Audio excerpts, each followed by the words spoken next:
ఇది వరకు మన ఊరికొచ్చేటప్పుడు ఎంతో సంతోషంగా వస్తుండేవాళ్ళం.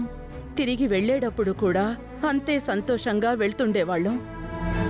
కానీ ఈసారి మాత్రం పెద్ద సమస్యతో వచ్చాం. ఆ సమస్యతో ఇంకా పోరాడుతూనే ఉన్నాం.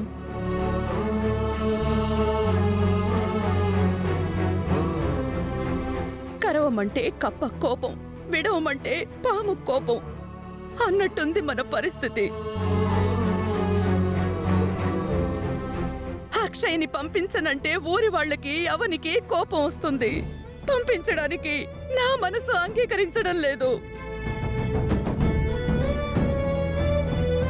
పరిస్థితుల్ని చూస్తుంటే నాకేమనిపిస్తోందో తెలుసా అండి?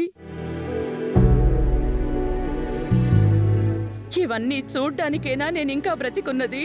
చనిపోయినా బాగుండేదనిపిస్తోంది.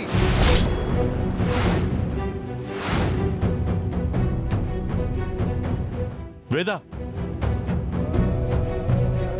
ఏంటా మాటలు? అవునండి, ఎంతో గౌరవంగా నీరాజనాలు అందుకున్న ఈ ఊర్లో అదే జనం నిష్ఠూరంగా నా గురించి మాట్లాడుతుంటే మనసుకి చాలా కష్టంగా అనిపిస్తోందండి. వేదా, కొన్ని సంవత్సరాలుగా మనం ఎన్నెన్నో కష్టాలు దాటుకుంటూ వచ్చాం. ఇప్పుడు వచ్చిన కష్టాలను చూసి ఎందుకింత వైరాగ్యంగా మాట్లాడుతున్నావు? ఇంకెప్పుడు ఇలాంటి మాటలు మాట్లాడుకు.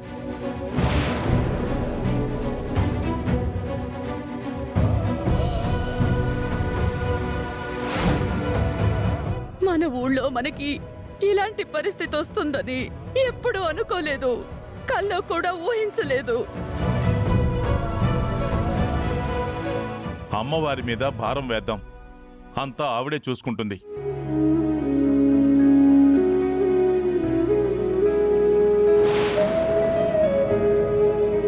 అమ్మా, ఈ ఊర్లో నువ్వు ఆనాడు అడుగు పెట్టిన తరువాతే కరువు అడుగు బయట పెట్టింది. ఈ ఊర్లో ప్రతి ఇంట్లో నువ్వు దీపాన్ని పెట్టావమ్మా. ప్రతి గడపలోనూ ప్రతి గుండెలోనూ నువ్వున్నావు. ఎందరితో ఊపిరి నిలబడిందంటే అది నీ దయ వల్లే. అటువంటిది ఈరోజు నువ్వు చావు గురించి మాట్లాడడం తప్పమ్మా.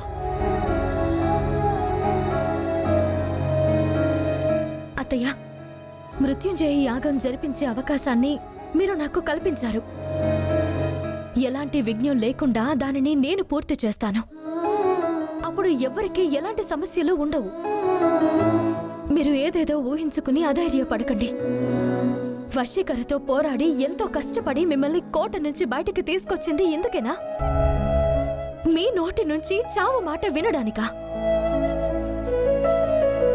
మీరు నిండు నూరేళ్లు బ్రతికుండాలి. మీ మార్గదర్శకత్వంలో మేమంతా నడవాలి. మన కుటుంబం ముందులాగే మంచి పనులు చేస్తూ అందరి మన్ననలను పొందాలి. ఊరిని కాపాడాలి, సస్యశ్యామలంగా ఉంచాలి. మీరు చూడవలసింది ఎంతో ఉంది. నేను బ్రతుకుండగా మన కుటుంబంలో ఎవ్వరికీ ఎలాంటి ప్రాణహాని కలగనివ్వను. రేపు యాగం పూర్తయ్యేంత వరకు కొంచెం ఓపికతో ఉండండి. అన్ని సమస్యలకు పరిష్కారం దొరుకుతుంది.